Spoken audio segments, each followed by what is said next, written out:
no, otros lo están haciendo y serán más competitivos que nosotros. Por eso, en este contexto, se analiza nuestra economía en ese informe y establecíamos una serie de actuaciones que debían adoptarse. Vimos que la economía española en esos momentos, estamos hablando del 2007, más que un proceso de deslocalización generalizado, presentaba un cambio de estructura empresarial y productiva. Algunas empresas implantadas en España no habían situado en nuestro país toda la cadena de valor y cuando desapareció la ventaja competitiva de los salarios, pues deslocalizaban. Otras no, otras incluso trasladaban aquí producción de otros sitios. Pero también hay muchas empresas españolas, como decía antes, que habían descubierto que podían mantenerse competitivas deslocalizando. Este es el ejemplo, por ejemplo, de los componentes de automóvil. Las empresas de componentes de automóvil españolas tienen una gran implantación en el mundo y se debe a que allí donde tienen convenios con la mayoría de los fabricantes, allí donde Renault pone una fábrica, en la India, pues allí localizan ellos una empresa, ¿no? Y ahora también viene verdad que esto, la crisis las ha afectado negativamente porque cuando se produce la crisis de automóvil las afecta en todos los sitios donde tienen implantación. Pero la destrucción de empleo, por lo tanto, en ese informe vimos que está más vinculada a esos procesos de reestructuración empresarial que a la deslocalización en sí misma, en los datos que analizábamos de lo que pasaba en nuestro país. La especialización productiva asociada a esos procesos de deslocalización no era un fenómeno negativo, o no es un fenómeno negativo siempre que se tenga en cuenta la situación de los trabajadores previa y posteriormente. Previa quiere decir en cuanto a formación y posteriormente en el hecho de la recolocación, ¿no? El hecho de que una parte de nuestra industria esté localizada o esté controlada, mejor dicho, por capital extranjero, pues hace que la globalización referida a nuestra industria sea un fenómeno en este campo de difícil control, ¿no? Por cuanto los centros de decisión no están aquí, están en otro sitio. Y un ejemplo claro de esto es y lo saben muy bien los sindicatos que están aquí, la industria del automóvil es un buen ejemplo, ¿no?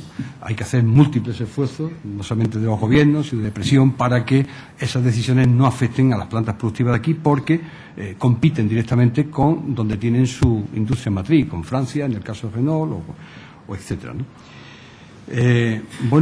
Hasta ahora se habían perdido actividades vinculadas directamente con la producción debido a esos menores costes laborales, pero se mantenían otras actividades productivas de mayor valor añadido, ¿no? Otro fenómeno o otro aspecto a tener en cuenta de este proceso de deslocalización eran las fases productivas de menor valor añadido, que podían afectar a parte del proceso productivo si no se conseguía desarrollar ventajas competitivas de las mismas, ¿no?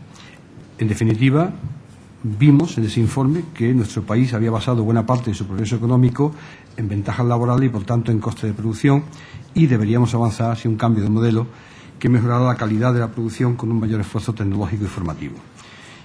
Y decíamos en el informe que en España se debería desarrollar ventajas competitivas basadas en capacidades tecnológicas e innovadoras que le permitan aumentar la productividad y fomentar la internacionalización de la empresa para el desarrollo de una posición competitiva sólida y el aprovechamiento de oportunidades que ofrecía esa globalización. Esto es un aspecto, yo creo que primordial, porque a veces estamos más ocupados de lo inmediato que del futuro, y el futuro es esto. Y en base a esta consideración y de una perspectiva amplia, las medidas que se debían de adoptarse, decíamos que debían de ir encaminadas a los factores que inciden en la competitividad y que tienen que ver, en primer lugar, con el aumento de la productividad, en segundo término, con la creación de un entorno competitivo eficiente que permita el desarrollo de un tejido productivo avanzado tecnológicamente innovador. Y, en tercer lugar, con la creación de mecanismos de ajuste orientados a paliar los efectos negativos de las reestructuraciones empresariales, reasignando recursos hacia aquellas actividades que cuenten con mayores ventajas competitivas. Y para alcanzar estos objetivos, deberían establecerse un conjunto de medidas de impulso a esta competitividad. Respecto al primer objetivo de aumentar la competitividad, las acciones deben encaminarse a mejoras de nuestro capital físico, humano y tecnológico. En relación con el capital físico, cabría destacar la conveniencia de reforzar una red de infraestructuras de transporte bien interconectada y de alta capacidad, ya que tales desarrollos permiten a la industria mantener operativa la cadena de valor, aunque ésta se fraccione y se separe en la distancia. Yo creo que ese esfuerzo se está haciendo desde hace tiempo, se ha incrementado en los últimos años. Yo creo que un elemento que siempre es una asignatura pendiente, que es el desarrollo de todo lo que tiene que ver con el transporte por mercancías por ferrocarril, Yo creo que se está en proceso, una vez que esté culminada la red de AVE por toda España, de hacerse realidad, ¿no? Sí, también se implementan las medidas para que eso sea posible desde el punto de vista de la competitividad de las empresas, ¿no? También las infraestructuras en las tecnologías de la información son vitales, ya que constituyen el sistema nervioso por el que fluye la economía del conocimiento. Y respecto al capital humano es importantísimo, ¿no? Porque sin la formación y la cualificación a través de un acuerdo con la universidad, con las empresas y con los trabajadores, con las organizaciones de los trabajadores, es imposible, ¿no? No podemos seguir formando a gente desligando estos tres factores, ¿no? Yo creo que aquellos países que tienen una buena actuación en capital humano hacen esto, ¿no? Justamente, ¿no? La universidad no está desgajada de la empresa, ni la empresa de los sindicatos, y la formación es una formación que tiene que ver con las necesidades de futuro y no simplemente con algo mecánico, ¿no? Después es fundamental, ¿no? Aumentar nuestro capital tecnológico y poner, eso siempre se dice, la I más D más I, pero es la única fórmula de crear valor, ¿no? Y la única forma de tener capacidades diferenciadas en nuestros productos, reduciendo la importancia de la variable del precio, ¿no? Y además es necesario crear esa cultura de la innovación, porque en este último año quizás se ha reducido un poco, pero en los 4 anteriores y cuando estamos haciendo este informe, el presupuesto del Estado se incrementaba un 25% cada año en innovación y era insuficiente.